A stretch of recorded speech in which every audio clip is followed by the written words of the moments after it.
multicultural.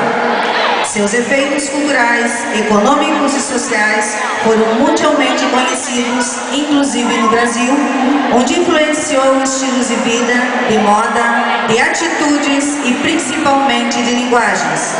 Anos 60. Muita agitação cultural, política.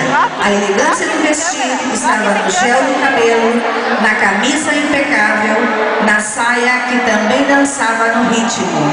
Ah, é ele, com suas flechas implacáveis destruindo corações. Foi moda daquela época? Não, o rock é eterno.